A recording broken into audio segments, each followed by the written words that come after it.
this trip, I would love to go around the table and share something, I don't know, that connects us on a deeper level.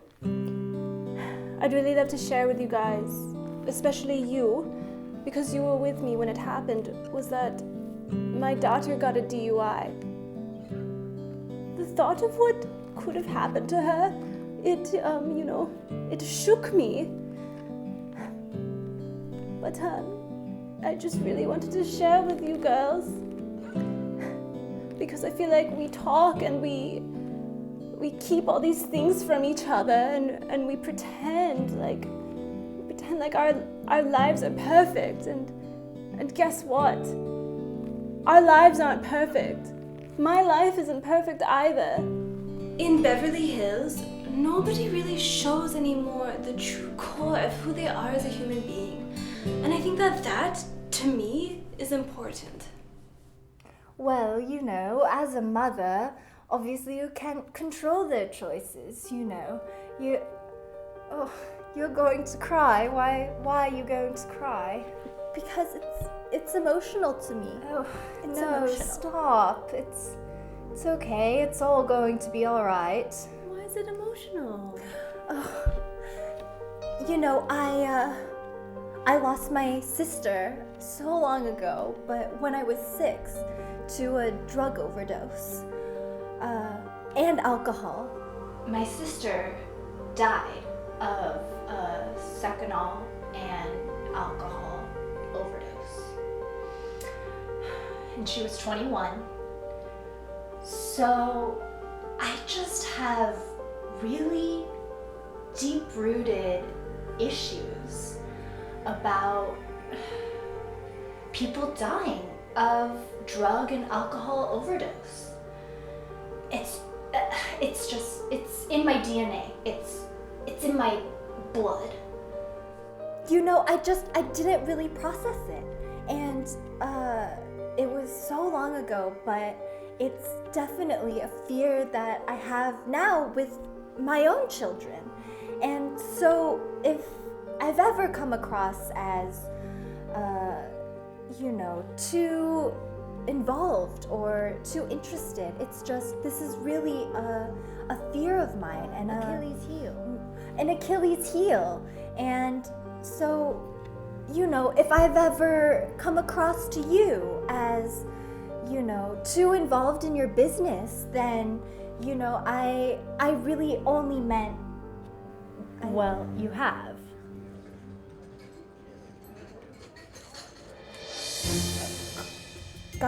Gotten into your business? Yes, you have. And we've discussed that. Well, I only meant to help. Lisa, I've been sober for 3 years. And in those 3 years, my friends and my family have never seen me like that for 3 years. But I saw you like that. Don't. Okay. You feel sorry for me. Okay, I won't. You don't know what I go through at night. I call 1,000. You don't even know what you're doing. You stupid. I don't know what I'm doing.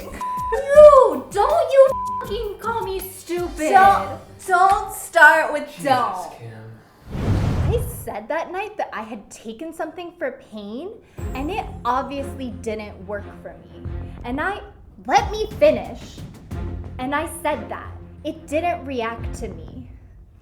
The next day, I ended up in the hospital for a week.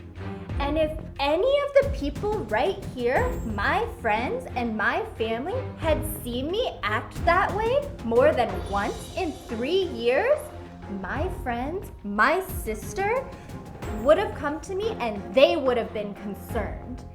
You have been going around to everybody, talking about me and saying your little things. How do you know that I've talked to everybody? And you too. Don't point your finger at me, Kim.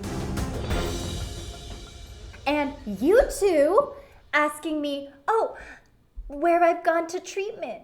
Do I have a sponsor? We've asked you. You asked me if I was okay. And I told you that I am fine. I told you on the plane I am fine. We care about you. I'm concerned about you.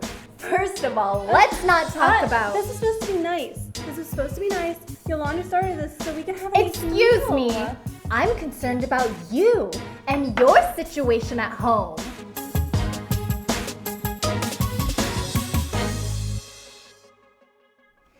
You bring up my stuff? Let's talk about your home life. Kim. Excuse me, I'm not talking to you. Yeah, well, I'm talking to you. Shame on you. We've all talked about it. We've all talked about it. Shame on you.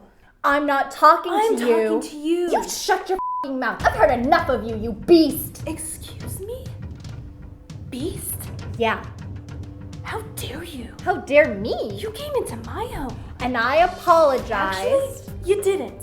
Actually, you didn't. I don't like you. Well, guess what?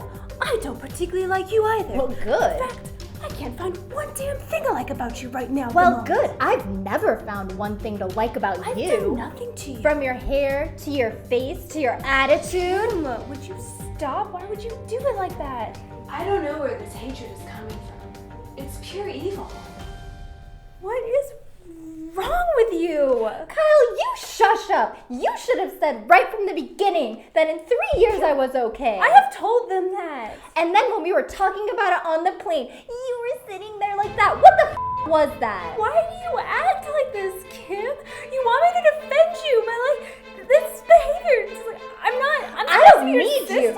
I don't need you to defend me because you never have. Kim, yes, I have. She does defend you, Kim. She does defend you 1000%. She defends me more than you ever have. Kathy would never act like this. Kim. Kathy would have my back like a real sister. You have been doing this shit to me for years.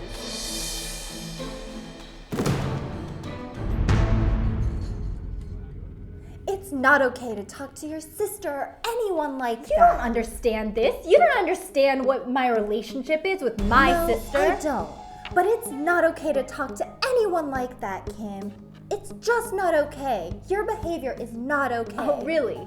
Yeah, it's just not okay. You know, well, why don't you have a little piece of bread and maybe you'll calm down a little bit. Oh, shame on you. Sake, You're disgusting, Kim. Please. Can I interfere for 1 second? I understand your sensitivity because you've worked really hard for 3 years. And when I talked to her, she said, Yolanda, I've lost 2 brother-in-laws. My husband has only been sober for 3 years. Let's talk about the husband. Excuse me? Did you just say, let's talk about the husband? Let's not talk about what you don't want out.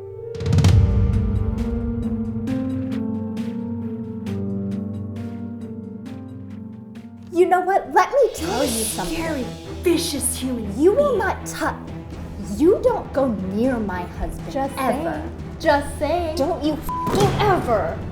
What you don't want out for everybody to know. If you talk about me, everyone will know. Everyone will near my husband. Everyone will know. Do you f***ing understand that? You will never go after my husband. You will never go after my husband. Talk about me, everyone will know.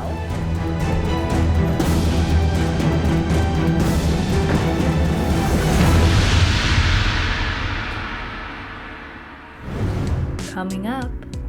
She tells lies about me, and all I was gonna do is tell the truth about her f***ing life. You want me to defend you, but your behavior is indefensible.